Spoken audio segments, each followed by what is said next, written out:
Dear learners, welcome to this session on women members of the Constituent Assembly and their contribution.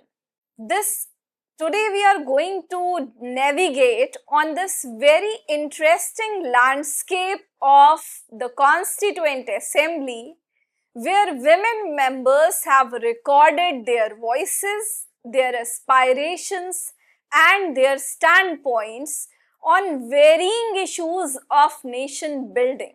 We discussed the developments that took place in 18th and 19th centuries in the last module. That was the module 1 of our course, where we discussed legal history with particular focus on women. Now we have come to the 20th century. And with the dawn of the 20th century, the discourse on women's questions intensified with the emergence of women's organizations, growth of nationalism, women's participation in the freedom movement, and their assertion within the public sphere in varying capacities. This assertion is very important because it took place in different time and space. The prolonged struggle for independence finally culminated into success, and along with the sovereignty of the nation, we also got the constitutional promise of equality, justice and liberty. The Constituent Assembly, which convened in December 1946, comprised 299 members, among whom 15 were women. Though these women were in small numbers, yet they introduced significant perspectives on social change, minority rights, education, reservation, and a number of other issues that were important for the idea of India. Their speeches embedded in Constituent Assembly debates reflect women's consciousness, revealing how did they navigate the structural barriers and influenced constitutional provisions.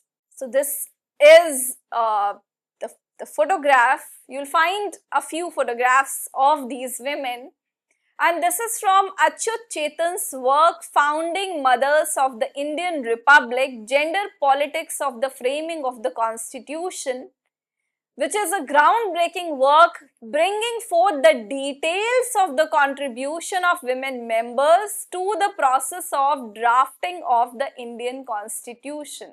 Here it is illustrated that the frame of this photograph is adapted from the preamble of the Constitution of India, illustrated by Nandlal Bose. These 15 women who were from different backgrounds, and the names of these women are Ammu Swaminathan, Dakshayani Velayudan, Begum Putsia Azaz Rasool, Durgabai, who later became Durgabai Deshmukh, Hansa Mehta, Kamla Chaudhary, Leela Roy, Malti Chaudhary, Purnima Banerjee, Rajkumari Amrit Kaur, Renuka Ray, Sarojini Naidu, Sucheta Kriplani, Vijay Lakshmi Pandit and Annie Massakarne. Contributions made by women members. So what do we have? These women, they contributed in different ways, and when it comes to their entry to the Constituent Assembly, it was also full of challenges. And when we come to their contribution, we see that they spoke on a number of issues. And when it comes to speaking, language has a very critical significance. It all starts with language. Here in this online session, online class, we are engaging, or wherever we engage, one of the modes of conversation is language. And when it comes to the Constituent Assembly, there also we see that this debate on language was there. Language is the transmitter, the carrier of social norms and values, which are both reinforced through language, and we do challenge these norms through language itself. Hansa Mehta emphasized the necessity of unambiguous constitutional language ensuring equal rights for women. During the discussion on fundamental rights, she argued, and I quote it here from the Constituent Assembly Debates, Volume 3, page 134, that if we are to guarantee equality, it must be equality in the fullest sense. No ambiguous reference to men that ignore half of our population. So we have this very interesting idea being introduced within the Constituent Assembly debates, that when we, men as a generic term should not be used. Rather, we must address half of the population separately. Specific address must be there. And Hansa Mehta repeatedly asserted this idea also as a member of the Commission on Human Rights during the drafting of UDHR, Universal Declaration of Human Rights of 1948. After the Constitution of United Nations, we got United Nations Charter, and then we got UDHR, which has its own significance. And there, as representative of our country, as India's representative on the drafting committee of UDHR, she repeatedly argued that women's rights are fundamental to global human rights. When we are saying human rights, so women's rights become a crucial component of the same. And her most enduring contribution, which we often cite as an example, was challenging the original draft of Article 1 of UDHR. We know it well that it consists of 30 articles from Article 1 to 30, encapsulating the basic, the inherent human rights which all human beings possess and they are entitled to. So this Article 1 read, all men are born free and equal, which later got changed to all human beings are born free and equal. So this assertion was made by Hansa Mehta, and not here only in the Constituent Assembly, but also at the global level within the framing of UDHR as well. When we come to their contribution on different issues, so they contributed, these women members, on the issues of social welfare, education, reservation, the structure of governance, what kind of governance must be there. They did not agree to different voices being raised. So there was not only agreement, rather disagreements were also there, and these disagreements, the dissent, often it was recorded as well. And one such instance was, when Hansa Mehta and Rajkumari Amrit Kaur wrote dissent and urged that non-enforceable rights, we know that in the Constitution of India, we have these, there are two very significant parts of the Constitution, and we will deal with those parts in the coming sessions. So one is part 3rd and the second is part 4th. Part 3rd deals with fundamental rights and part 4th deals with directive principles of state policy. So when it comes to part 3, so it is justiciable, it is enforceable. If there is any kind of violation, then it, the same can be challenged in the court of law. But we do have non-enforceable rights in the form of directive principles of state policy, DPSP. these two women members, Sansa Mehta and Rajkumari Amrit Kaur, they urged that DPSP, which means that non-enforceable rights must be considered fundamental to the governance of the country, because otherwise they will lose their essence, the spirit will be lost. We need to understand this idea that dissent is very important, and which we consider as one of the essential components of the sustenance of democracy, where we should provide space for dissent. We should create spaces. So the spaces were also being created, were there in the Constituent Assembly as well. Then we come to this idea of diverse representation.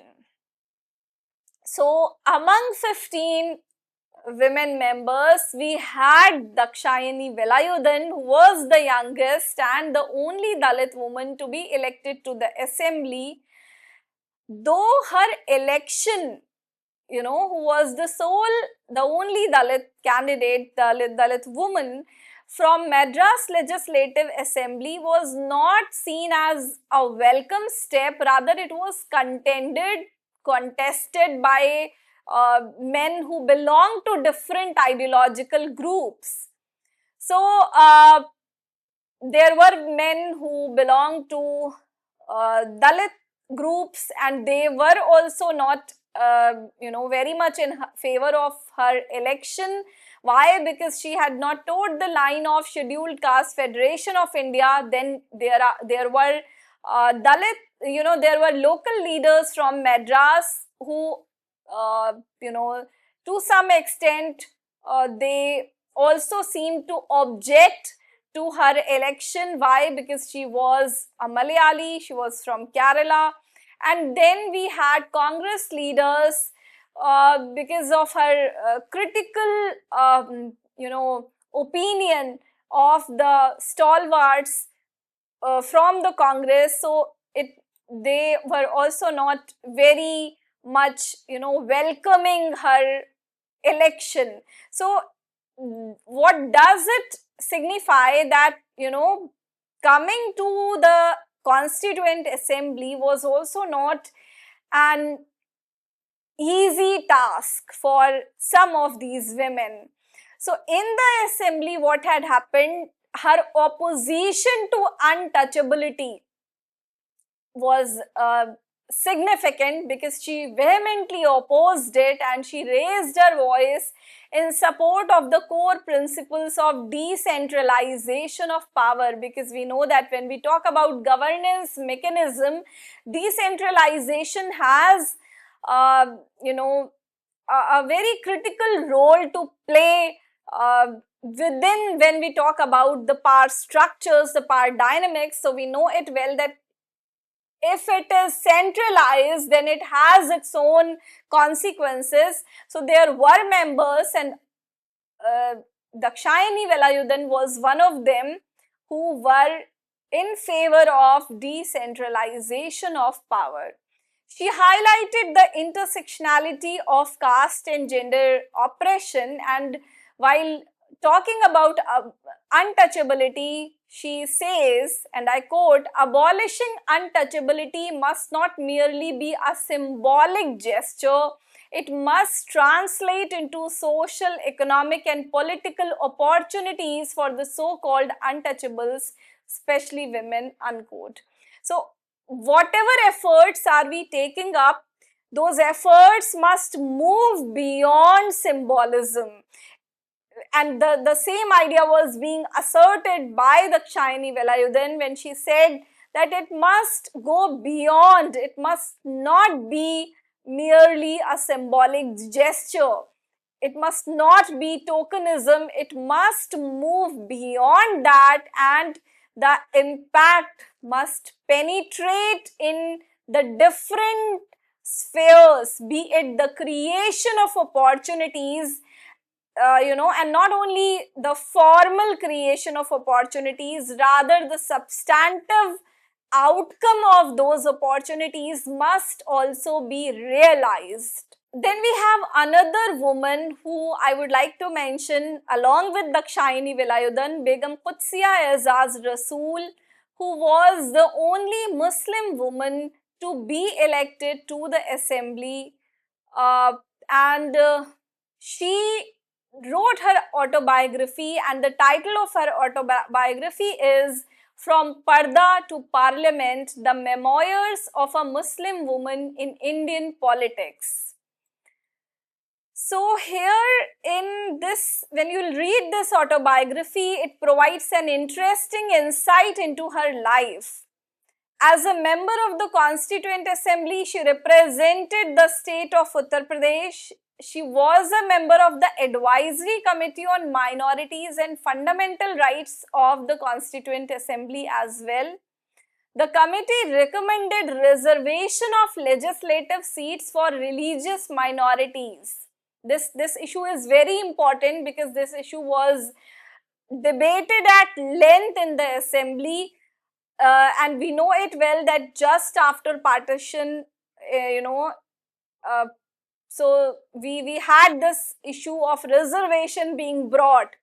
So after the communal violence following the partition of India, neither the Hindu members were willing to abide by the recommendation of the committee, because committee gave this recommendation, but both the communities, the religious minority as well as the majority community, they had their own set of apprehensions. Nor the Muslim members, including Begum Qudsiya Azaz Rasool from Lucknow and Tajammul Hussain from Patna, these two members were prepared, to put forward their opinions, their viewpoint. And Begum Azaz Rasool, she vociferously spoke on several important issues, and one such issue was this idea of reservation for Muslims in legislature. So opposing this amendment, which was moved by one of the members of the Constituent Assembly, Muhammad Ismail Khan, who was from Madras, she said that reservation is a self-destructive weapon which separates the minorities from the majority for all time. It gives no chance to the minorities to win the goodwill of the majority. I feel that when we put the majority community on its honor, it will be up to it to retain its prestige and honor and return the members of the minority community not only in numbers to which they are entitled on a population basis, but perhaps in a greater number. So, unquote. So, this was the hope that was being put forward by Begum Qudsiya Azaz Rasool. But when you read her autobiography, you will find that this, opposition against reservation for Muslims in legislature. So we find a shift in her opinion because she witnessed a set of communal riots also post partition and in the independent India, post independence. So where when you read the autobiography, you'll find that she is having a sense of doubt, and she is again weighing down the decision, the standpoint that she had taken within the Constituent Assembly against reservation, and then she was witnessing another set of environment, the kind of the antagonism between the between Hindus and Muslims. So people like her who had lived a totally different time, and then they had to they had to be there to witness an environment of hostility, and which obviously made them change, or which compelled them to do a kind of rethinking on their stand. So the same had happened with Qudsiya Azaz Rasool as well. Then we come to this idea that how we had different types of women. We had women from different backgrounds. Some of these women were associated with freedom movement, some were associated with women's movement. So what do we need to understand? That when you go through the Constituent Assembly debates, you will find, you know, it you'll see their vision. You will be able to witness what dreams did these members have for the independent India, for this sovereign state, for this the republic that we were going to create and then we had created. So it needs to be noted down that the entry of women to the Constituent Assembly was not easy, was full of, it had its own set of issues and challenges.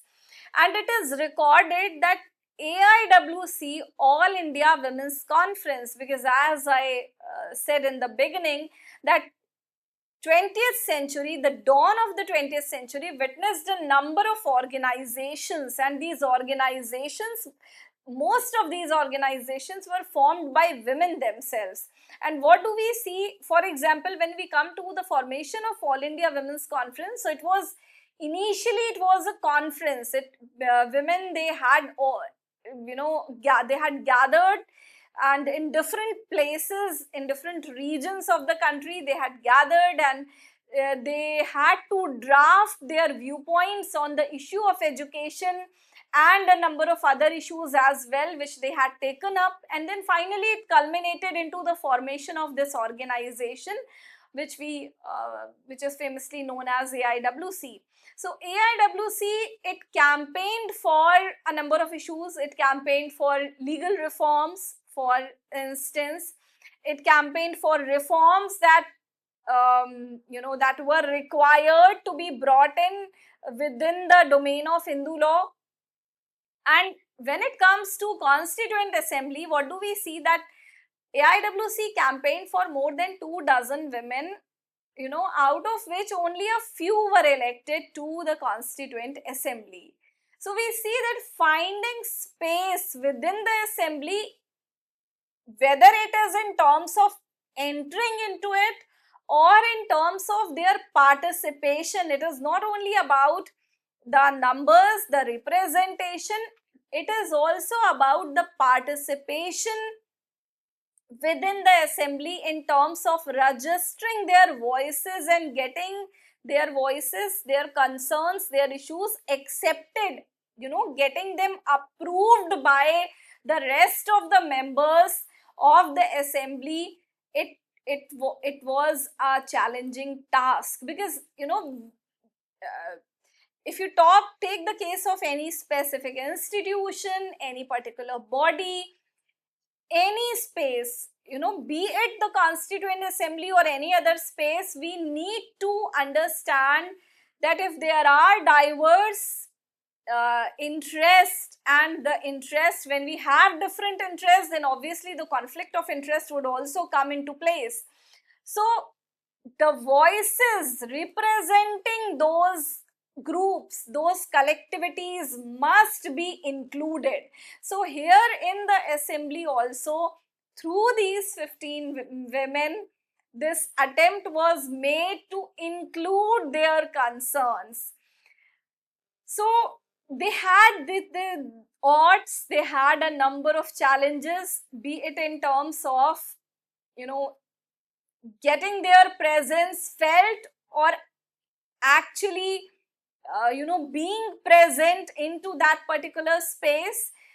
But what do we see? That due to their, the deep conviction that they had, so which made them, this conviction made them fought against the barriers and also made an impact. It made them create an impact on the proceedings of the Constituent Assembly. So this is something which is very interesting, that how they stood with each other, they created, there was this sense of solidarity that was also being created. There were few women like Dakshayani Velayudan, like Begum Qudsiya Azaz Rasool. So despite all the odds, what did they do? They not only fought against the barriers, yet they also made an impact on the proceedings of the Constituent Assembly. And this impact is something very interesting because, finding a space when you enter into a place where finding a space in itself is a challenge, and then within that space, when you make your presence felt, when you register your presence and you get the voices, the concerns accepted. So the same had happened with the members, with the women members of the Constituent Assembly. And this is very interesting that there was this sense of solidarity which was being created among them. They stood for each other, and there were few women who were very active, who were vocal, who spoke vehemently on different issues, such as we had Dakshayani Velayudan, we had Renuka Ray, we have Begum Qudsiya Azaz Rasool, and then we also have women like Malti Chaudhary, who were not too vocal or too active, but they were associated with the grassroots movement, with the social reform, and with the kind of the changes that were required at the grassroots level in the society, and these women were associated with those changes. So all of them who belonged, who were coming from different social positionings and who created their unique, their distinct impact on the proceedings of the Constituent Assembly.